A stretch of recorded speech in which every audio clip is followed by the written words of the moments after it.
everybody. That's right. This is not Eddie Aparicio or Anthony Tuan Corral. It is William Del Pilar. And this is a buzzer beaters clip. So why am I on here talking basketball? Well, because I've become a WNBA fan as an analytics guy, as somebody who looks at the big picture from both behind the scenes and in front of the scenes. I have a couple of 2 cents worth of jargon I want to give on the WNBA.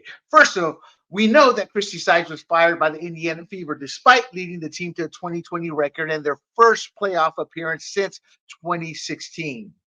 However, the truth of the matter is, she didn't seem to be a great fit in understanding the type of talent she had in superstar Caitlin Clark, which is why we're all watching the WNBA. This garbage you hear about we're watching because of all the other girls or because of this, because that's garbage. We're watching because of Caitlin Clark. No difference in those who followed Magic Johnson and Larry Bird from college to make the NBA relevant again to Michael Jordan, who elevated the league. So I am on here because Sides was let go, and everybody's talking about Stephanie White, who's won squat so far. But I have a name for you who is not only an NBA stud, one of the bad boys with multiple rings, but he's also a WNBA coaching superstar, and that is Bill Laimbeer. And why is Bill Laimbeer the key to a Fever championship and protecting Indiana superstar Caitlin Clark? Well, because the man is a two-time champion with the Detroit Pistons and as a WNBA coach, a three-time champion with the Detroit Shock and has gone to the final 4 times.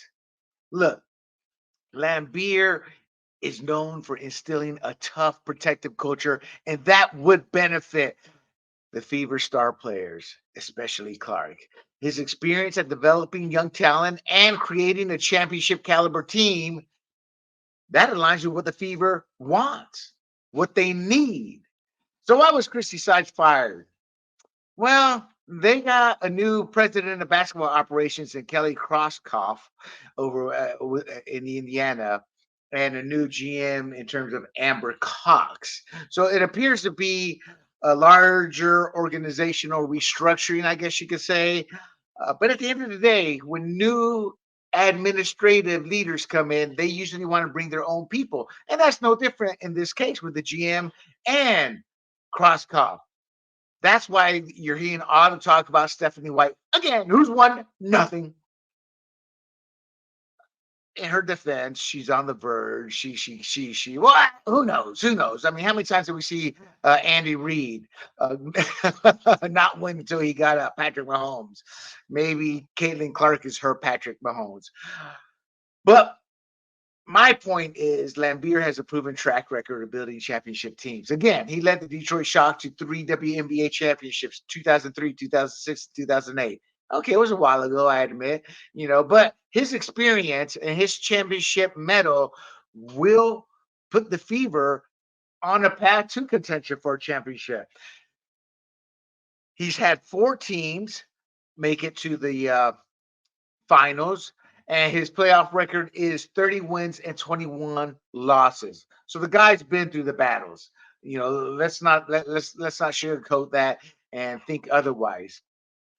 So, given his history of rapid turnarounds, the Fever could become serious contenders within 2 seasons. You give this year as a transition year to get them competitive, to make them serious contenders.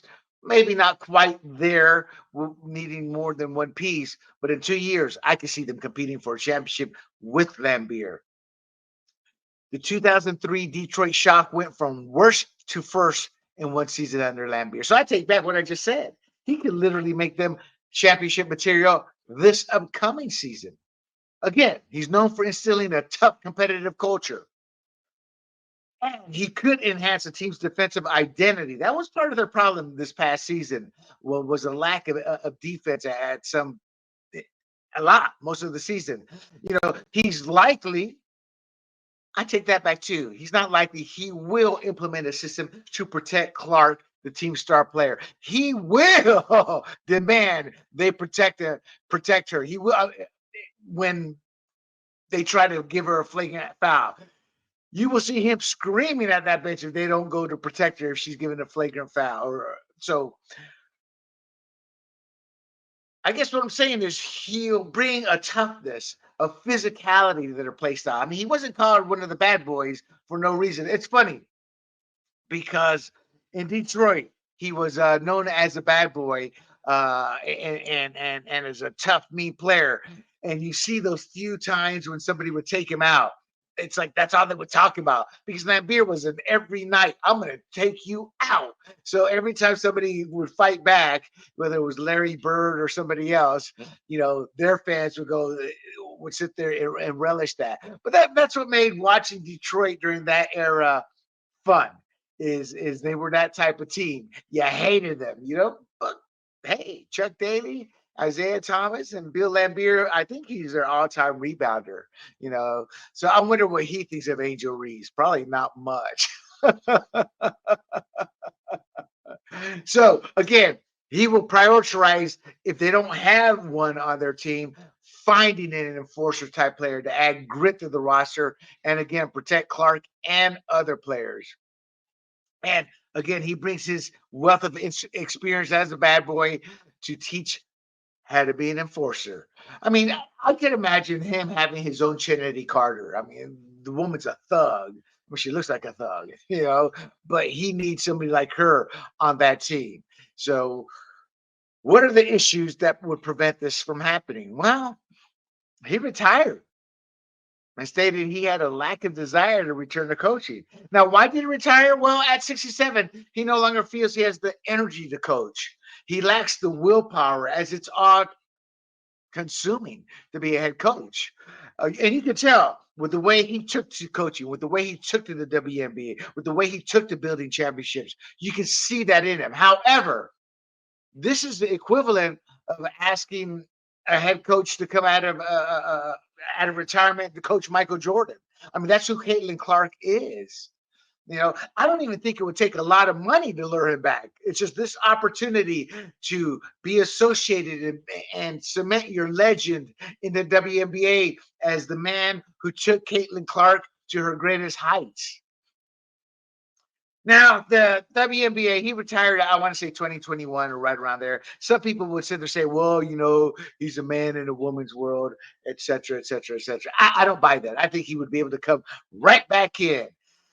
The downside, well, they want to bring in their own person. A strong man may not do well for Crosskoff as a president nor their new GM. And they really want Stephanie White. Well, I don't see the big deal with Stephanie White, but that's who everybody expects to get the job. But we'll see.